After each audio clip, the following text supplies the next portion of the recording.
Hello and welcome to Crafting Explored, your place for all things crafting and DIY. I'm Rial, and in today's video, we're going to be making some primitive style vases and bowls using items from the Dollar Tree and from the hardware store. Now, I've been seeing this trend lately where like primitive style vases, bowls, and lamps, accessories for the home have been making a really big comeback. I feel like maybe the farmhouse aesthetic and like the industrial aesthetic kind of combined has made like this, happen. So I thought it'd be really cool if we did a video where we kind of explore that aesthetic using concrete as well as some other materials to fortify that and to make some really interesting bowls and vases. So let's get exploring. Alright, so we're going to put our safety wear on, some gloves and some goggles. I'm going to put about half a cup of cold water and about 2 tablespoons of this fortifier and about a cup and a half of concrete. You can eyeball this all. If you need more concrete or more water, just add it. You want about a batter kind of pudding consistency.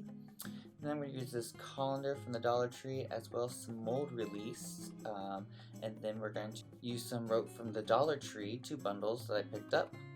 And we're going to cut the plastic ends off because we don't need those. Now you're going to want to make sure that you saturate all this rope in the concrete really well. It doesn't have to be perfect, but the more you saturate it, the better hold you're going to have. So make sure it gets in there really well. And then we're going to pull it out, and simple, we're going to wrap it around this colander. It does not have to be perfect, but you do want to keep pushing down, kind of pushing down so you fill in the gaps and crevices.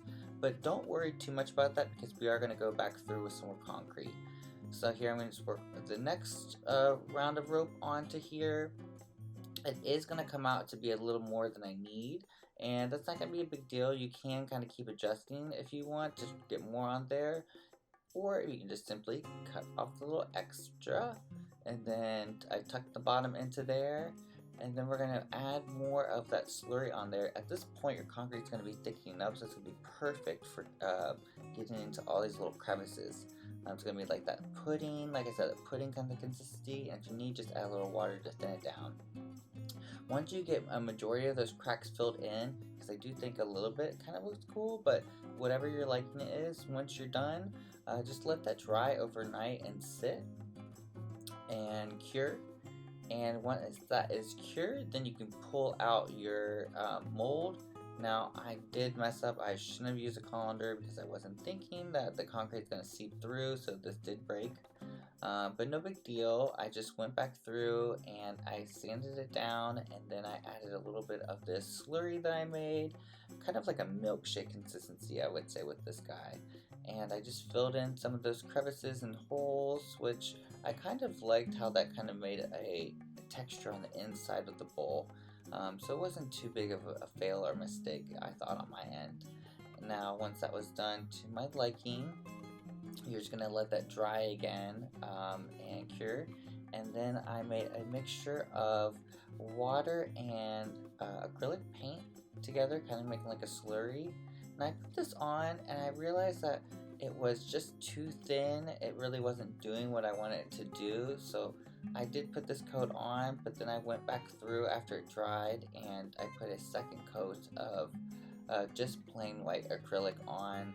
And I really enjoyed how that covered. It kind of created a really nice white just palette, so you could see all the texture coming through. It's really up to your liking. You could paint this black. Black would look really cool. I could see this even like a dark navy would be really awesome, or just kind of leave it how it is, and you could just seal it with, if you want, with some concrete sealer. It's up to you.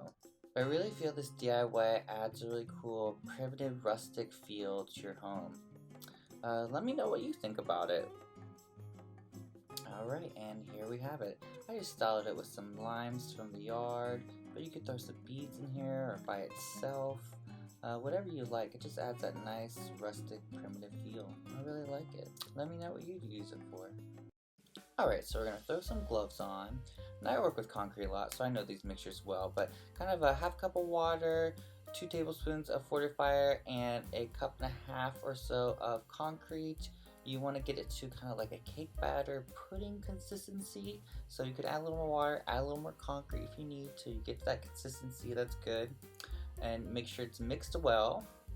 After that's mixed up nice and well, we're going to get our rag. I wanted a different shape, so I cut off the corners because I didn't want them pointy. But you could do any kind of fabric really, as long as it has a good weave to it. And here I just used a rag from the studio. Now we're going to use this bowl from the Dollar Tree and coat it with some mold release. And then coat our rag. We're going to saturate our rag in the concrete. If it does dry up a little bit like you see here, add more water, but it has to be completely saturated. Once it's saturated, you want to drape your rag or cloth over your base and then add more of that concrete onto there. And get the shape that you want, get the flow that you want, because it's going to stay however that you put it.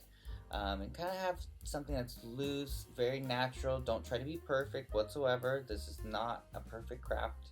And then once that's done and dried, you're going to pull that out. As you can see, I broke the bowl on accident. No big deal. I'm going to make a little slurry of concrete to fill in any crevices. But just do this to as much as you like. You can keep it as rustic as you want, or keep putting more layers on to kind of create a more smoother finish. I knew what I was going to use this for in the end for a planter, so I didn't worry too much about it. Now I did go in the inside with a little bit of whitewash, just in case I did want to use it for something else afterwards, just to give it a little character. But like I said, I was just going to use this for a planter anyways. But this could be cool black as well, or maybe even gold. So here it is with a plant I picked up from Home Depot. But what would you use it for? Alright, so we're going to use these balloons from the Dollar Tree, and I made a little concrete mixture and a Tupperware bowl. And we're going to make the balloon the size, whatever size that you want. I'm going to use this for a candle holder, so I kept that in mind. Now you're going to dip it a few times in this mixture. It's going to be the consistency of like a milkshake. You're going to do this about 2 or 3 times and let it dry in between each time for, I'd say, at least a half an hour. To kind of create a steady layer. Now each time I did put it on some crumpled foil, I found this works really great.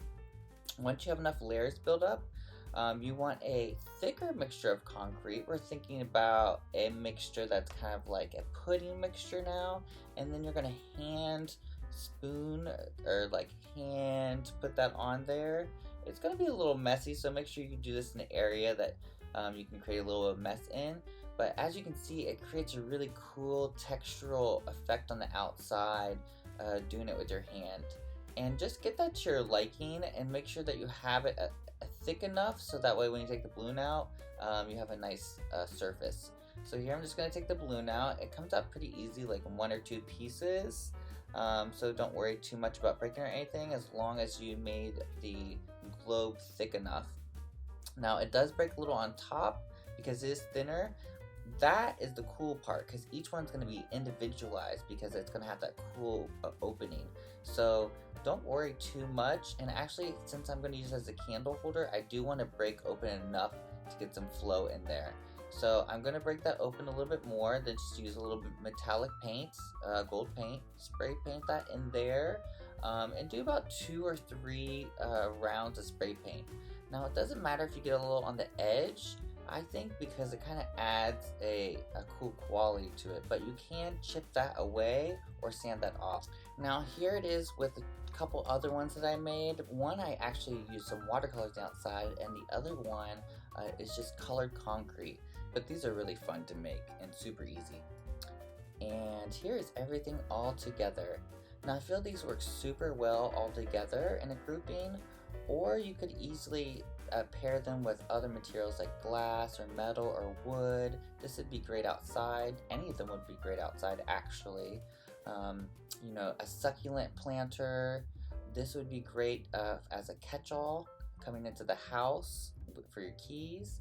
I could see this with just some pebbles in it, or pebbles and a little tea light. That would be really nice. A centerpiece for a party. It's just really up to you, and the materials are so cheap that, you know, you can't go wrong, and, you know, it just works really well with a lot of different aesthetics. But let me know what you think. Does this fit into your aesthetic? Is this a craft that you would do? Do you love it as much as I do? Well, let me know in the comments below if you think this is a DIY craft that you would do for your home decor. So, what did you think?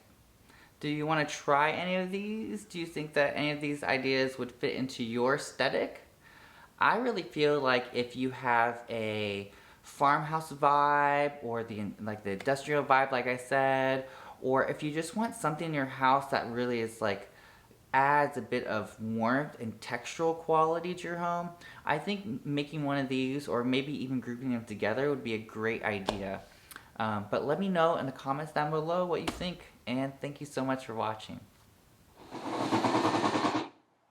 Oh, you made it to the end. Well, then you should hit subscribe so you don't miss out on anything.